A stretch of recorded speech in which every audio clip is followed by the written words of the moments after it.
اعوذ باللہ من الشیطان الرجیم بسم اللہ الرحمن الرحیم نحمده ونصلی علی رسولہ الکریم فاما بعد اللہم صلی علی محمد وعلی آل محمد کما صلیت علی ابراہیم وعلی آل ابراہیم انک حمید مجید اللہم بارک علی محمد وعلی آل محمد کما بارکت علی ابراہیم وعلی آل ابراہیم انک حمید مجید۔ دوستو، اللہ تعالیٰ کا لاکھ احسان ہے کہ ہم حضرت محمد صلی اللہ علیہ وآلہ وسلم کے امتی ہیں۔ نبیوں کا سردار محمد، انبیاء کا سردار محمد، رحمت للعالمین محمد اور اس کی امت تمام امتوں کا سردار ہے۔ دوستو، فرماتے ہیں کہ نبی کریم صلی اللہ علیہ وآلہ وسلم جب مکہ سے نکلے تو کفار ان کا پیچھا کر رہے تھے۔ حضرت ابوبکر صدیق رضی اللہ تعالیٰ عنہ ساتھ تھے۔ غار ثور میں پناہ لیا تو اللہ تعالیٰ نے کبوتر کو حکم دیا کہ جا کر غار ثور کے سامنے گھونسلہ بنا دے اور انڈے ڈال دے۔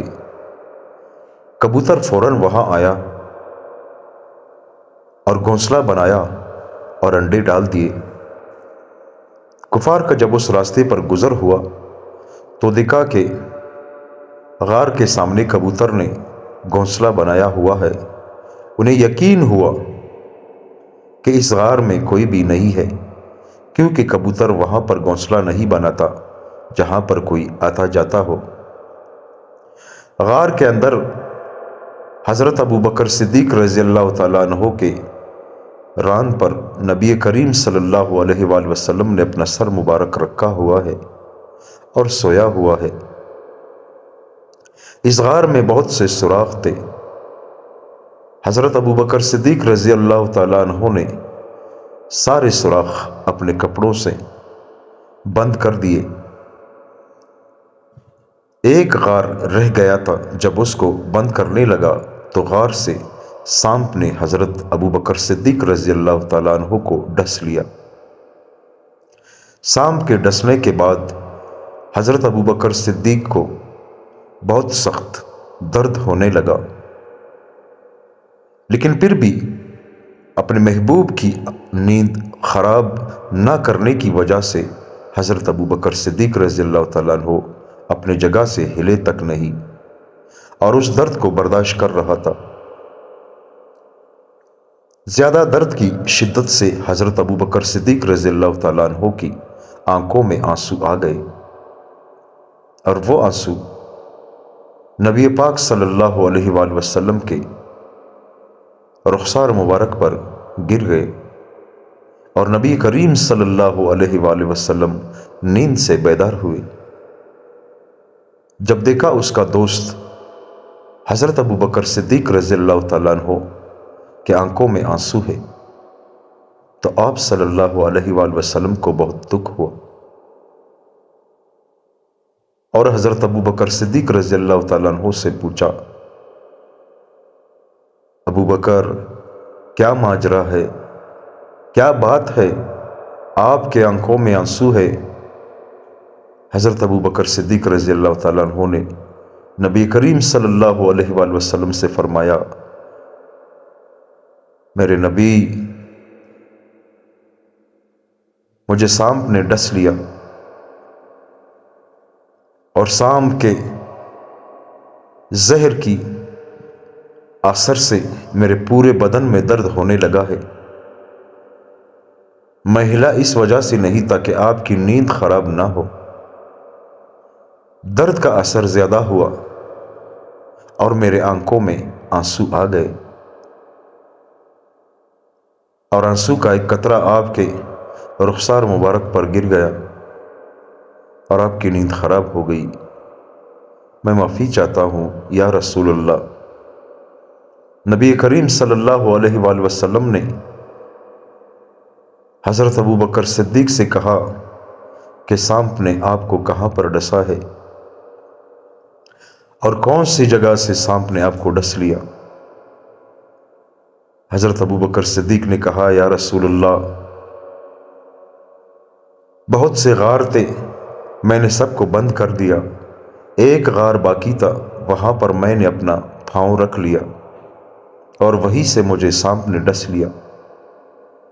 اور وہ غار نبی کریم صلی اللہ علیہ وآلہ وسلم کو بتا دیا کہ یہاں سے مجھے سانپ نے ڈس لیا۔ ہمارے نبی صلی اللہ علیہ وآلہ وسلم نے سانپ کو پکارا کہ باہر آ جاؤ۔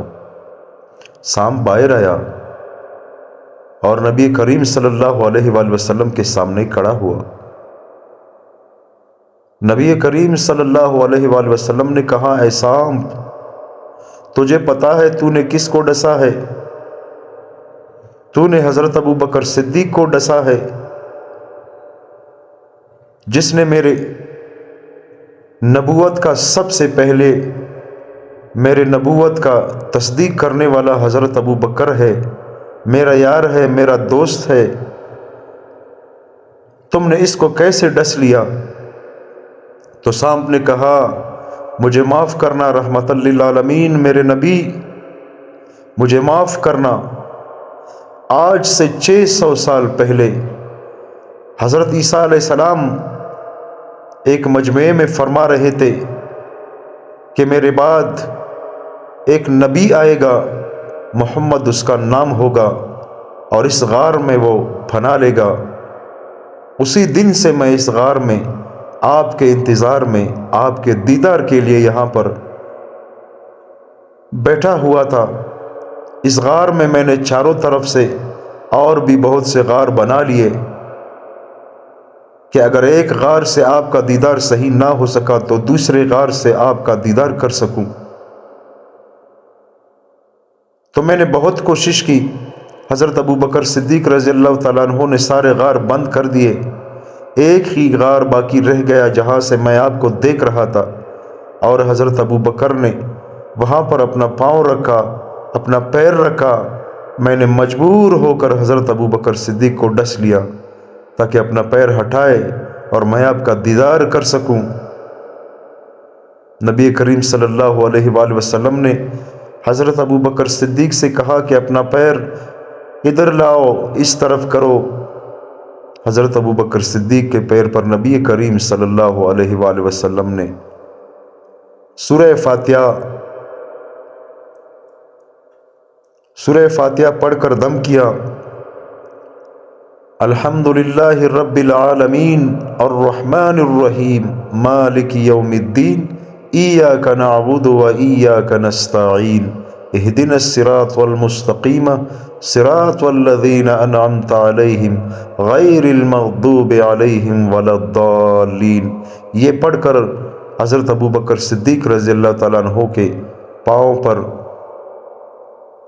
اس کے بعد اس کا درد بالکل ختم ہوا۔ میرے پیارے بھائیوں اور دوستوں، یہ ہمارے نبی کی شان ہے۔ فرماتے ہیں کہ ابو جہل نے ایک مرتبہ نبی کریم صلی اللہ علیہ وآلہ وسلم سے فرمایا کہ اگر آپ واقعی میں نبی ہے تو اس چاند کے 2 ٹکڑے کر دو۔ ہمارے نبی نے چاند کی طرف اشارہ کیا تو اس کے 2 ٹکڑے ہو گئے۔ پھر ابو جہل نے اپنے ہاتھ میں پتھر لیے اور چھپائے اور نبی کریم صلی اللہ علیہ وآلہ وسلم سے فرمایا کہ اگر تم نے مجھے بتایا کہ میرے ہاتھ میں کیا ہے تو میں ایمان لاؤں گا، بتاؤ میرے ہاتھ میں کیا ہے؟ نبی کریم صلی اللہ علیہ وآلہ وسلم نے فرمایا کہ میں خود کہوں یا ان سے کہوں جو تیرے ہاتھ میں ہیں؟ ابو جہل حیران ہوا اور کہا کہ ان سے کہو جو میرے ہاتھ میں ہیں۔ تو ابو جہل کے ہاتھ میں جو پتھر تھے انہوں نے پڑھا اشہد ان لا الہ الا اللہ واشہد ان محمدا عبدہ ورسولہ، بے شک محمد صلی اللہ علیہ وآلہ وسلم اللہ کے رسول ہے۔ ابو جہل نے کہا بڑے جادوگر ہو، ان پتھروں سے بھی بلوا دیا۔ دوستو، یہ ہمارے نبی کی شان ہے۔ ایک بڑھیا کو کسی نے بتایا تھا کہ مدینہ میں ایک محمد نامی شخص آیا ہے جو ہمیں اپنے باپ دادا کے دین سے پھیر کر اپنے دین پر لگا دینے والا ہے، تو وہ بڑھیا اس مدینے سے نکلنے کے لیے اپنے سامان سمیٹ کر سر پر رکھی ہوئی جا رہی ہے۔ راستے میں نبی کریم صلی اللہ علیہ وآلہ وسلم ملے اور نبی کریم صلی اللہ علیہ وآلہ وسلم نے اس بڑھیا کا سامان اٹھایا اور اپنے کھاندوں مبارک پر رکھ دیا اور بڑھیا سے کہا کہ کہاں جا رہی ہو؟ تو بڑھیا نے بتایا کہ میں اس مدینے سے باہر جا رہی ہوں اور سنا ہے اس شہر میں ایک محمد نامی شخص آیا ہے جو ہمیں اپنے باپ دادا کے دین سے پھیر کر اپنے دین پر لگا دینے والا ہے، کہیں ایسا نہ ہو کہ وہ مجھے بھی اپنے باپ دادا کے دین سے پھیرا دے، اس وجہ سے میں اس مدینے سے نکل رہی ہوں۔ جب وہ اپنے دوسرے گھر پہنچی تو نبی کریم صلی اللہ علیہ وآلہ وسلم نے اس کا سامان رکھ دیا اور جیسے ہی چل پڑا تو بڑھیا نے پیچھے سے آواز دی کہ نوجوان میرے ایک بات سنو، خیال کرنا اس محمد کے ساتھ ایسا نہ ہو کہ کہیں وہ تجھے بھی یعنی اپنے باپ دادا کے دین سے اپنی طرف لے جائے، مجھے قسم دو۔ تو نبی کریم صلی اللہ علیہ وآلہ وسلم نے کہا کہ قسم میں آپ کو نہیں دوں گا، آپ نے محمد صلی اللہ علیہ وسلم کو دیکھا ہے کہ وہ کیسا ہے؟ تو اس بڑھیا نے کہا کہ نہیں، میں نے محمد صلی اللہ علیہ وسلم کو نہیں دیکھا ہے۔ تو نبی کریم صلی اللہ علیہ وآلہ وسلم نے کہا کہ وہ میں ہوں۔ بڑھیا حیران ہوئی اور کہا کہ لوگوں نے تو مجھے ایسا بتایا تھا کہ محمد صلی اللہ علیہ وسلم تو ایسے شخص ہے، آپ تو ماشاءاللہ اتنے خوبصورت نوجوان ہیں اور میرے ساتھ اتنی مدد کی کہ میرا وزنی جو سامان تھا وہ آپ نے اپنے کندھوں پر رکھ کر میرے گھر تک پہنچا دیا، آپ ہی ہے اللہ کے نبی؟ اس بڑھیا سے کہا کہ جی بالکل میں ہی ہوں اللہ کا نبی، اور وہ بڑھیا اسی جگہ پر مسلمان ہوئی۔ دوستو، یہ ہمارے نبی کریم صلی اللہ علیہ وآلہ وسلم کا اخلاق تھا۔ دوستو، اللہ تعالیٰ سے دعا کرتے ہیں کہ اللہ تعالیٰ ہمیں اپنے نبی کے سنت طریقوں پر چلا دے، ہماری زندگی اس کے سنت طریقوں پر گزار دے اور ہمیں گمراہ کرنے سے بچا لے اور ہمیشہ ہم پر اپنا فضل و کرم فرما میرے مولا۔ دوستو، اسلامی واقعات، انبیاء علیہ السلام کے واقعات دیکھنے کے لیے میرے چینل کو لائک کریں اور سبسکرائب کریں۔ انشاءاللہ کل آپ کی خدمت میں دوبارہ حاضر ہوں گے۔ اللہ تعالی ہم سب کو نیک عمل کرنے کی توفیق عطا فرمائے، آمین ثم آمین۔